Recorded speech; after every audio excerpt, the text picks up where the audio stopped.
Sziasztok! Ez itt a Holdfény Klub Podcast, én James vagyok. Rövidülnek a nappalok, az utolsó nyári fesztiválnak is vége van, szóval számomra hivatalosan itt az ősz, ami szinte egyet jelent azzal, hogy végre be lehet egy kicsit kuckózni, egy kicsit le lehet lassulni, az esősebb napokon komfortrucit húzni, és mint tudjuk, hogy ez mit jelent, mondjuk ki együtt, itt a horror szezon. Korábbi adásokban már többször beszéltem arról, hogy minden évben legalább kétszer van egy hosszabb időszakom, amikor sokkal inkább vágyom a horror alkotásokra, és hát természetesen a Halloween közelettével ez igencsak felerősödik bennem, úgyhogy körbebástyázom magamat horror alkotásokkal. Ilyenkor persze nálam előkerülnek az olyan komfortfilmek, mint a Rémálom az Elmúcában, vagy az Alien filmek, videójátékok esetében a Resident Evil, vagy a Silent Hill, de mindezek mellett imádom az olyan elvontabb alkotásokat is, mint a Beyond the Black Rainbow, az Under the Skin, vagy a The Enemy. Szóval pont emiatt igyekeztem valami olyan olvasnivalót keríteni, ami kicsit távolabb áll a konvencionális horror regényektől, és így találtam rá John Langannek a regényére, a Horgokra. Mielőtt még itt belemennék bővebben a sztoriba, meg abba, hogy nekem hogyan tetszett ez a regény, egy picit álljunk meg itt ennél a borítónál. Viszonylag keveset szoktam az ilyesmiről beszélni, mert alapvetően kézbe veszek egy könyvet, aztán jobb esetben 3-4 nap alatt kiolvasom, és ezen időszak alatt nem nagyon csukom be és nyitom ki emiatt, nem igazán látom ezeket a borítókat. De basszus, ennek nagyon-nagyon hangulatos borítója van, sőt, mi több, nem csak a borító néz ki nagyon jól ezzel a kékes, szürkés árnyalattal, meg ezzel a szemmotívummal, hanem ez a gerincen is végigfut, úgyhogy ha felrakom a könyvespolcra, akkor a többi hasonló könyv mellett ez piszkosul jól mutat, és az ilyen eseteknél értem meg, hogy hiába néz ki jól egy könyvnek a borítója, mikor az esetek nagy hányadában inkább a polcon szoktak csücsülni ezek a könyvek, és ha mondjuk nem élfestett regényről beszélünk, ami már alapvetően messziről is marha jól látszik, a gerincen kívül nem igazán látunk sokat ezekből a könyvekből. A történet szerint Abe a boldogító igen kimondása után nem sokkal elveszíti feleségét. A rák kíméletlen gyorsasággal ragadta el a szerelmét, majd az ezt követő gyászból Abe épp hogy talpra bír állni. Az elkövetkezendő években rengeteg mindent kipróbál, hogy zöldágra tudjon vergődni, azonban a veszteségnek az élménye újra és újra feltör benne, és az egyetlen mencsvár, ami megmaradt számára, az a horgászat. Csupán ez az egyetlen tevékenység lesz, ami, ha csak ideig óráig is, de képes felettetni vele a feleségének az elvesztését, és nem mellesleg ez rántja őt vissza a végzetesnek tűnő önpusztító életmódtól. Az élete viszonylagos normalitásba tud zökkenni egészen addig, míg egyik munkatársa hasonló veszteségen nem megy keresztül. Mivel közelstávol Abe az egyetlen személy, aki nagyjából át tudja érezni a munkatársában Danben való végbe menő folyamatokat, ezért idővel úgy dönt, hogy meghívja őt egy közös horgászatra. A kettőjük horgászatai és beszélgetései során természetesen benne is újra megelevenednek a gyásznak az emlékei, azonban a kezdeti távolságtartás és nehézségek után úgy tűnik, hogy a két férfi támaszt tud lenni egymásnak, és idővel elkezdik feldolgozni a saját nehézségeiket. A dolog akkor kezd igazán zavarossá válni, amikor Dan elér egy újabb mélypontot, ami ébben is elindít egy különös folyamatot.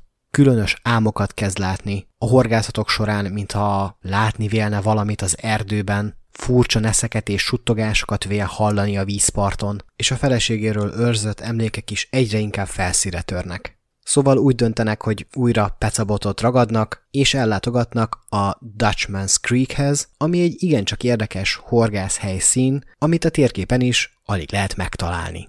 A helyszín már amúgy is vészjósló, hiszen a partja meredekebb, mint látszik, a talaj laza, a víz sodrása sebes és túlságosan mély, szóval aki beleesik, az nagyon nagy valószínűséggel már nem is fog onnan kimászni.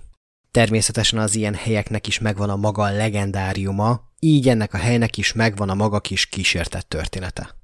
Először is leszeretném szögezni, hogy ez a horgászos téma szerintem ez egy nagyon érdekes dolog, mivel horrorban ilyesmit én még egyáltalán nem láttam, egyáltalán nem találkoztam ilyesmivel, és úgy őszintén egy kicsit aggódtam is emiatt a koncepció miatt, mert én egyáltalán nem vagyok egy horgász típusú ember. Természetesen nagyon szeretek a vízpart mellett ücsörögni, fiatalabb koromban rengeteget táboroztam, többször voltam sátrazni is, illetve éjszakai horgászatokon is részt vettem, de valahogy ez a téma engem sohasem fogott meg igazán, viszont maga az a koncepció, hogy egy zuhogó esőben két felnőtt férfi ember egy sebes sodrású folyó mellett megpróbál kihalászni a vízből valami borzalmas teremtményt, ez az elképzelt kép, azt kell, hogy mondjam, nagyon-nagyon bejön. Amúgy is a természet közeliségnek szerintem van egy nagyon ijesztő mi voltja. Elég csak belegondolni abba, hogy elmegy az ember éjszaka sétálni egy erdőbe, vagy egy kihalt pusztán csillagokat bámulunk, esetleg egy mindentől távoli tanyán próbálunk lófrálni.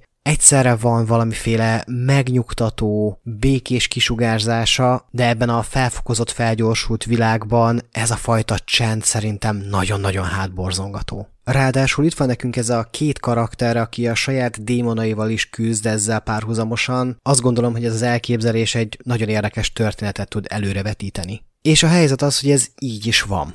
Csak hogy az az olvasó, aki beruház a Horrok című könyvre, az valójában nem egy, hanem két történetet fog kapni a pénzért. Mert hogy ez a sztori, amit eddig felvezettem, valójában csak egy keret. Ahogy mondtam is, ez a két férfi felkerekedik, hogy megnézze magának ezt a helyet, azonban a hatalmas eső miatt meg kell állniuk egy pihenőben, ahol a helyi szakács veszi a bátorságot és elmeséli a Dutchman Creeks-nek a legendáját. És ezen a ponton a könyv technikailag belekezd egy új történetbe, visszatekeri az időkerekét, és a parttól nem messze felépített víztározónak a történetét kezdi el mesélni. Csak hogy mielőtt azt gondolnánk, hogy ezt a szerző lerendezi 10-15 oldalban, jó, ha felkészülünk rá, hogy ez a könyvnek legalább a harmada, hanem a fele. És ez a történet, emberek, elképesztő mélységeket rejt.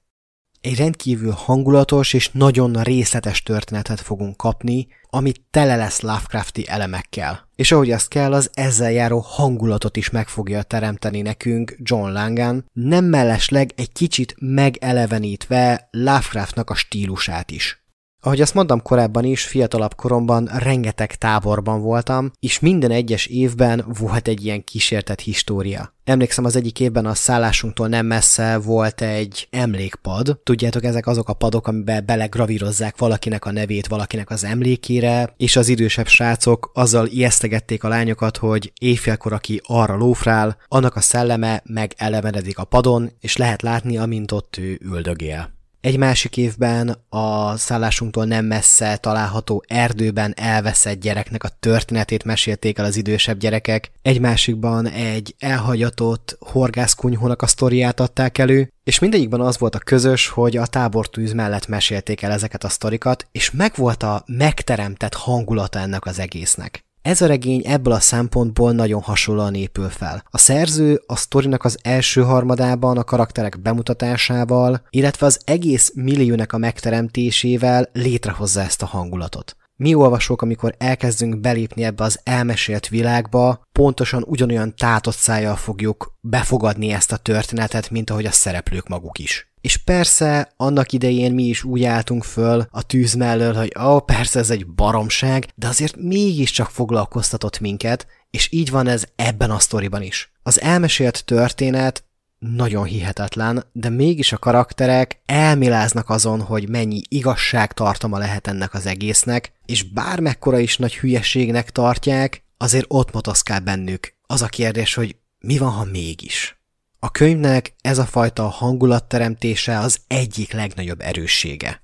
Nagyon szépen lassan épül fel a történet, nagyon szépen be tud gyűrűzni, be tud gubózni a bőr alá, és az egésznek van egy olyan furcsa hatása, mint hogyha ezzel elindítana a szerző egy visszaszámlálást. Erre az egészre a szerző is nagyon szépen rájátszik azzal, hogy folyamatosan előrevetít olyan eseményeket, amik az ő szemszögéből már természetesen megtörténtek. Ezzel az olvasó várja és vágyakozik arra, hogy a megemlített események mikor fognak bekövetkezni. Megmondom őszintén, alapjáraton nem nagyon szeretem ezt a fajta eszközt, mert azt érzem, hogy a szerző előre le fog lőni poénokat, és elveszi tőlem a felfedezésnek az örömét. Viszont ebben az esetben ez egy nagyon tudatos döntés volt a szerző részéről. Az elmesélt történet maga is nagyon sokat reflektál magára a kerettörténetre, és azzal, hogy a főszereplő is elmeséli a saját történetét, ezzel egyrészről a saját tapasztalatait le tudja vonni, és könnyedén tud reflektálni az átélt eseményekre, másrészről ennek az eszköznek az alkalmazása is erősíti ezt a fajta párhuzamot a két történet között. Érdekes, átgondolt és tudatos koncepció. Ezért szerintem mindenképpen jár a szerzőnek a piros pont. Viszont ennek az egésznek van egyfajta árnyoldala is. Mivel egy elmesélt történetről van szó, sőt, mint ahogy mondtam, két elmesélt történetről van szó, emiatt maga a megírt szöveg nem igazán tartalmaz sok párbeszédet. Rengeteg leírást fogunk kapni, rengeteg eseményre fog reflektálni, illetve ezeket fogja elmesélni, és éppen emiatt a megszokott megírási mód itt teljesen máshogy fog kinézni.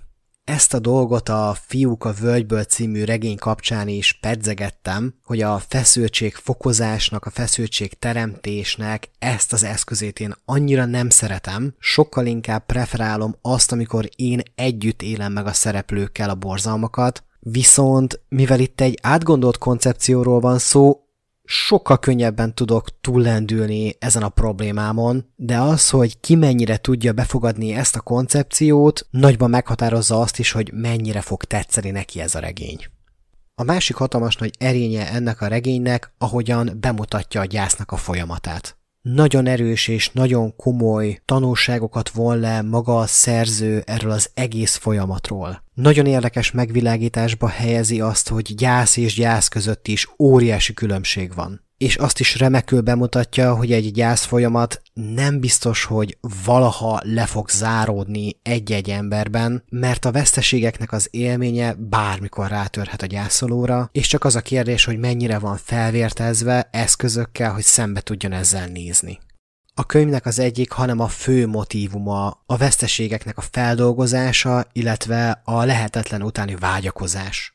Én azt gondolom, hogy a horgok egy nagyon-nagyon egyedi élmény. Nem hiszem, hogy hasonlóval egyáltalán találkoztam-e valaha, és nem csak azért, mert a fő témája, mint mondtam, a gyász, hanem egy nagyon egyedi felépítése van, és bár azt gondolom, hogy ez a történet a történetben egy nagyon kockázatos dolog, mivel én magam is azon kaptam magam, hogy nagyon nehezen tudom eldönteni, hogy ez így nekem tetszik vagy nem tetszik. Egyrészről nagyon tetszik, mert a két történet nagyon szépen reflektál egymásra folyamatosan, de a másik oldalon ott van bennem az, hogy a történet elején a szerző felvezet egy nagyon hangulatos sztorit, és én nagyon szépen rá is hangolódtam erre az egészre, majd ezt a lendületet megtöri egy viszonylag más hangulatú történettel, és mire ebbe is beleszoktam, ennek vége szakadt, és visszakaptam megint a főszereplő párosomat, csak hogy az első harmadban megismert hangulat helyett egy teljesen más hangulat fog megint jönni. Emiatt az egésznek van egy ilyen nagyon furcsa hullámzása, és ez, hogy ez mennyire fog embereknek bejönni, ez nagyon-nagyon egyedi.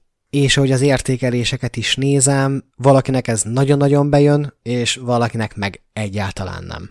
Én most még valahol a kettő között imbolygok, mert azt gondolom, hogy pont annyi erőssége van ennek a regénynek, mint amennyire bosszant ez a fajta töredezett történetmesélés. Mert, mint mondtam, mind a három szakasz szerintem marha jól működik. Az elsőben pokolian erős a gyásznak a bemutatása, a második harmadban egy nagyon frankó, nagyon izgalmas kísértett históriát fogunk kapni, aminek nem mellesleg van egy magyar vonatkozása is, és a harmadik harmadra, ahogy az általában lenni szokott, teljesen elszabadul a pokol, és egy nagyon szürreális, elvont, erősen Lovecrafti hangulatú sztorit fogunk kapni.